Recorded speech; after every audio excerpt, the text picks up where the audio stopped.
नमस्कार दोस्तों, आप सभी को स्वागत है हमारे चैनल लेट्स टॉक हिंदी में।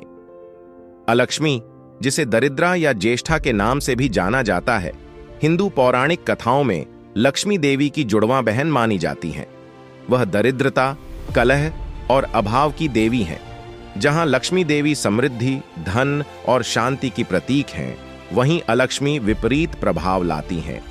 इस कहानी के माध्यम से हम अलक्ष्मी के जन्म, उनके स्वभाव और उनके द्वारा किए गए कार्यों की जानकारी प्राप्त करेंगे। जन्म और उत्पत्ति। अलक्ष्मी का जन्म समुद्र मंथन से हुआ था, जो कि देवताओं और असुरों द्वारा अमृत की प्राप्ति के लिए किया गया था। समुद्र मंथन से अनेक रत्न और दिव्य वस्तुएं प्रकट हुई थीं, जिनमें अमृत, कामधेनु, कल्पवृक्ष और लक्ष्मी देवी जैसी शुभ वस्तुएं शामिल थीं। लेकिन मंथन के दौरान कई अशुभ और नकारात्मक शक्तियां भी प्रकट हुईं, जिनमें विष और अलक्ष्मी भी थीं। लक्ष्मी देवी के बाद अलक्ष्मी का प्राकट्य हुआ।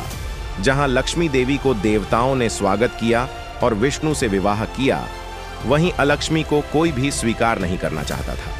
अलक्ष्मी का स्वभाव और कार्य, अलक्ष्मी का स्वरूप भयावह और अशुभ था। उनका शरीर काला, चेहरा विकृत और आंखें जलती हुई थीं। वे अपने साथ दरिद्रता, क्लेश और दुर्भाग्य लेकर चलती थीं। उनका स्वभाव क्रूर, अहंकारी और हिंसक था। अलक्ष्मी का निवास उन स्थानों पर होता है जहां गरीबी, अज्ञानता और कलह हो। वे वहां वास करती हैं जहां लोग आलसी, झगड़ालू और लालची होते हैं। अलक्ष्मी का उद्देश्य लक्ष्मी देवी के प्रभाव को कम करना था। वे घरों में दरिद्रता फैलाती हैं, कलह उत्पन्न करती हैं और लोगों के बीच विवाद और मतभेद पैदा करती हैं। अलक्ष्मी का प्रभाव होते ही घर में धन का अभाव, खाने पीने की कमी और मानसिक शांति का नाश हो जाता है। इसीलिए लोग अलक्ष्मी से बचने के उपाय करते हैं और उन्हें घर से दूर रखने की कोशिश करते हैं। अलक्ष्मी का प्रकोप और बचाव। अलक्ष्मी के प्रकोप से बचने के लिए लोग उन्हें अपने घरों से दूर रखने के उपाय करते हैं।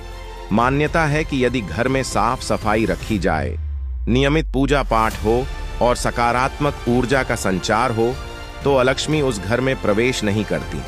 इसके अलावा अलक्ष्मी को दूर रखने के लिए लोग दीपावली के अवसर पर घर के मुख्य दरवाजे पर अलक्ष्मी का वास न हो, इस उद्देश्य से रंगोली बनाते हैं और घर के बाहर दीप जलाते हैं। कई स्थानों पर लोग अलक्ष्मी का पूजन भी करते हैं ताकि वे शांत हो जाएं और उनके प्रकोप से बचा जा सके।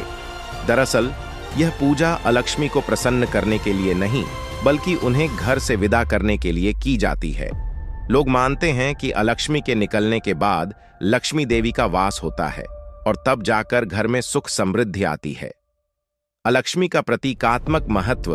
अलक्ष्मी का अस्तित्व एक महत्वपूर्ण प्रतीकात्मक अर्थ भी रखता है।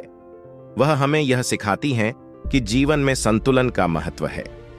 यदि धन की देवी लक्ष्मी का स्वागत करना है, तो दरिद्रता की देवी अलक्ष्मी को दूर रखना अनिवार्य है।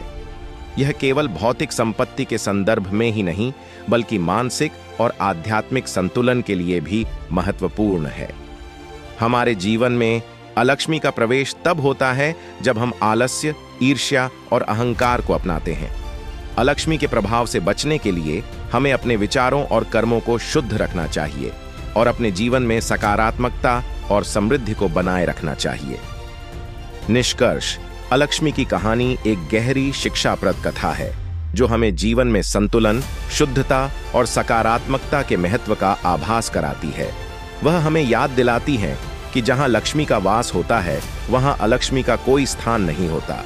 इसलिए हमें हमेशा अपने जीवन में शुभता और शांति का स्वागत करना चाहिए और अशुभता और कलह को दूर रखना चाहिए। धन्यवाद दोस्तों, हमको सुनने के लिए। अगर आपको हमारा वीडियो अच्छा लगा तो लाइक और शेयर करें और हमसे जुड़े रहने के लिए सब्सक्राइब करें। नमस्कार।